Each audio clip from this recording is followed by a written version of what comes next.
What's up, fellas? In today's video, we're taking a look at some really interesting Philadelphia 76ers trade stuff. There's an interesting report that came out kind of outlining some moves they could possibly make. I think this is a team that's absolutely going to be aggressive in, trying to make a move here. We knew they were aggressive in the Harden stuff, and then ultimately, I just don't believe that Daryl Morey is going to stand pat when this team has shown that they are arguably the best team in the Eastern Conference. So we're going to be taking a look at not just the report, but also some trade possibilities that I've come up with to take a look at in this video. But really quickly before we get started, if you enjoy content like this, then consider subscribing. If you're new here, what's up? My name is Tucker. I upload NBA content on this channel twice a day, every single day. So if you're looking for consistent NBA content, you found it. This is a great place to be. So again, consider subscribing. You can also leave a like rating on the videos as well if you're enjoying them, and you can check me out at various socials at the bottom of the screen and a link tree down in the description below. All right, with those things said, let's go ahead and get started. So this is a report from Kevin O'Connor of The Ringer, and he outlines a couple of things specifically as well as just some general points. Some of the general points being he would expect the Sixers to be aggressive. Daryl Morey, from the time that he got in Philadelphia,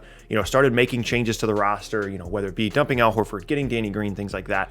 And he would expect that given their success to this point in the season, how well Joel Embiid's playing, how much of a well-rounded season Ben Simmons has been having, all of those things in combination kind of point towards a pretty aggressive approach for Morey here, as we get closer to the March 25th trade deadline, which is a month from tomorrow as of the recording of this video. So some of the specifics that he gets into, though, is watching Kyle Lowry as a possible addition to this roster, which we're going to get to here in a second, as well as some other options, across the board here for a couple of different players. So let's talk about the Lowry thing first, because I think that's the most interesting.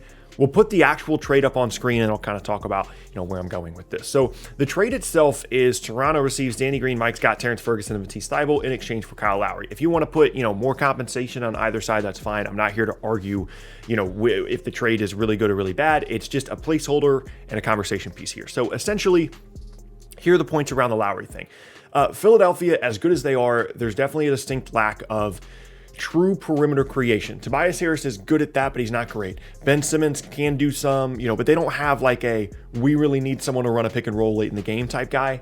I think Harris is probably their best option there, but ultimately they would like to have a guy that's a veteran presence with championship experience that can run ball screens late in games, can play off the ball as well, and fits perfectly into this lineup at the point guard spot, a spot they've been trying to address for years.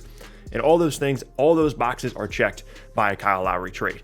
Meanwhile, for Toronto, they get value out of Lowry as he is an impending free agent. They get some expiring contracts, and then they get Matisse Thybulle, basically is what this is. And if they want to get, more picks or extra young players, whatever the case may be, you guys can work that out amongst yourselves. Now, here are the issues with this. One, it's really difficult for Philly to match the salary with this. It was actually surprising to me when I kind of went in to make this deal.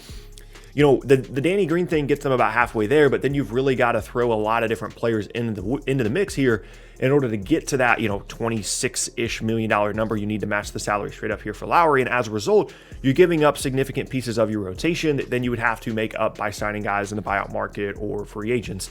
And that just kind of limits their depth here and in a way that might be concerning to some Sixers fans or the Sixers themselves. The other issue here is the fact the Raptors have been playing better, and they might not be super motivated to dump Kyle Lowry when they've started winning some games and they're creeping back towards 500 and look to be a legitimate playoff team once again after a really difficult start to the year. So those are the two significant roadblocks here for Philly, is the matching of the salary in a way that could potentially damage their depth, as well as the fact that the Raptors might not be all that motivated to move Lowry despite his status as an unrestricted free agent in 2021. So all those things are things to keep in mind, but I do think that it would be a fantastic fit if Philly were able to go out and get Kyle Lowry. Next up now, we've got two more kind of like big name trades here that I've come up with, and then we'll kind of make some more general points about the Sixers as a whole.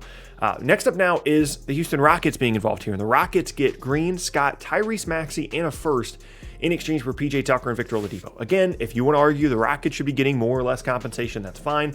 It's a placeholder conversation piece. For Philly, the Oladipo fit isn't as clean as Lowry, but I do think that when healthy, Oladipo would be a really fantastic fit as a two-way player, as someone that can run ball screens late in games, as someone that can play on or off the ball.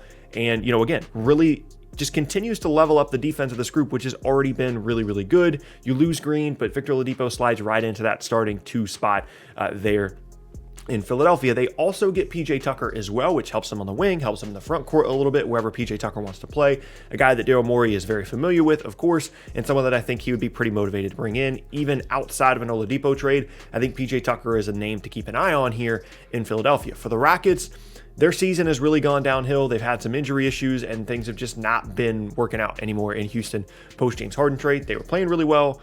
and now they aren't. So they're looking to dump some players. They're concerned about Oladipo possibly leaving in free agency, so they just want to get value. So they get some expiring, so they still maintain that cap flexibility that Oladipo and Tucker would have provided them. And then they get Maxey, who's a nice young player. I know Philly fans really like him, and they get a first-round pick. Arguably, they should be getting more value than this, but who knows, whatever the case may be. I think this is a really interesting fit in Philadelphia specifically, and for Houston, this is more just about securing assets and retaining this value beyond the season, of which there's no guarantee when it comes to Oladipo or PJ Tucker. So just another thing to keep an eye on there in Philadelphia. Last up now in terms of like a bigger-ish name trade here for Philadelphia is from the Sacramento Kings. The Sixers would be getting Harrison Barnes to help bolster their wing rotation, and the Kings would be getting Danny Green, Mike Scott, who have been involved in every trade to this point, and a first-round pick from Philadelphia. The mindset here for Philly is, although they would like to have, a backcourt guy that, helps them here, they can also bring in some guys that provide them versatility and positional flexibility on the defensive as well as the offensive end of the floor and create a really, really big lineup, but in a way that, doesn't impede what Joel Embiid has been doing. So they can roll out a lineup of like Simmons, Barnes, Harris, Embiid, and some other guy, and it's going to be incredibly difficult to score on that group. It isn't as ideal of a fit as getting a backcourt guy like Oladipo or like Kyle Lowry, but I still think it's an interesting fit to take a look at, with the concern being the long-term contract, and Harrison Barnes struggles in the postseason at times, going back to his days with the Warriors. Of course, those were years and years ago. For the Kings, though, it's just we're dumping the salary Harrison Barnes, immediate salary cap relief with the expirings of Green and Scott, and you get the first-round pick as well to add value down the road if the Kings are looking to potentially dump some of their players on this roster. Again, not as clean of a fit in Philadelphia, but I think it's a trade worth taking a look at. Apart from those three deals, again, as it relates to this report, some other names being mentioned are some of the typical guys on the trade market. Lonzo Ball, JJ Redick, PJ Tucker, as we mentioned earlier. All those kinds of guys, I think, are definitely targets here for Philadelphia. And again, Philadelphia is such an interesting team this season, because I think for a while, I definitely got accustomed to this.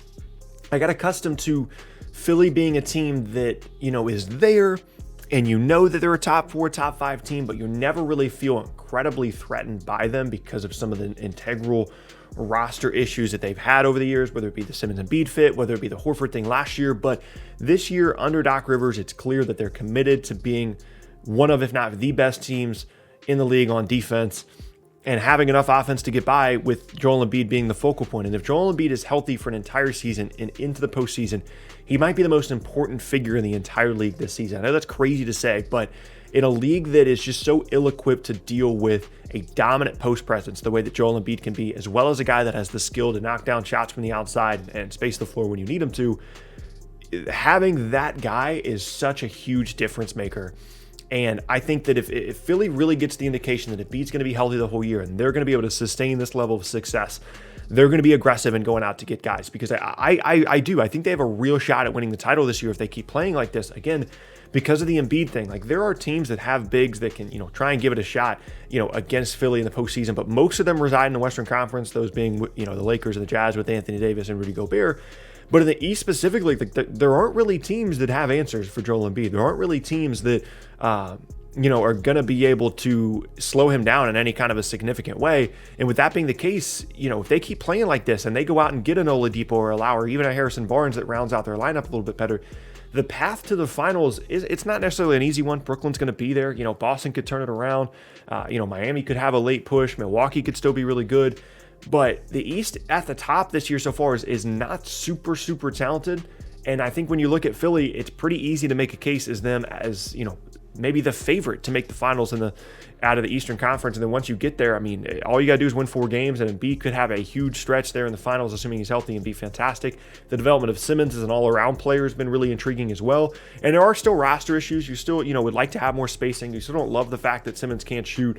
But overall, I don't see any reason for this team to not, make some moves. They have some assets to do it with Thibault and Maxey, and they've got, access to future first-round picks. And I don't think that Daryl Morey is the kind of guy that's going to let an opportunity like this, a season by Joel Embiid so far to this point, go to waste. I don't think he's someone that's going to see this and say, well, this is going to happen again. We'll be fine. He's been trying to win a title with the Rockets for years. They've been aggressive when other teams wouldn't be, because the Warriors were so good. They were the only team that were willing to compete with them in the Western Conference. And again, all that speaks to the aggressiveness of Daryl Morey and the ability of him to kind of take advantage of opportunities when they're put in front of him. And I think that is kind of a path that I would expect the Sixers to continue to follow this season. So be on the lookout for possible moves, including any of the ones that I outlined in this video. With all that being said, that's going to be the end of today's video, and I thank you all very much for watching. If you missed the first video of the day, we talked about some all-star stuff from yesterday, so be sure to check that out if you're interested. As I said in the beginning, my name is Tucker. Hope you guys enjoyed the video. If you did, you can check out various videos from me on the boxes on screen, as well as, on the channel as a whole. Subscribe if you're new, like the video, and check me out at various socials at the bottom of the screen. With all those things said, hope you guys have a fantastic rest of your day, and I will see you all next time.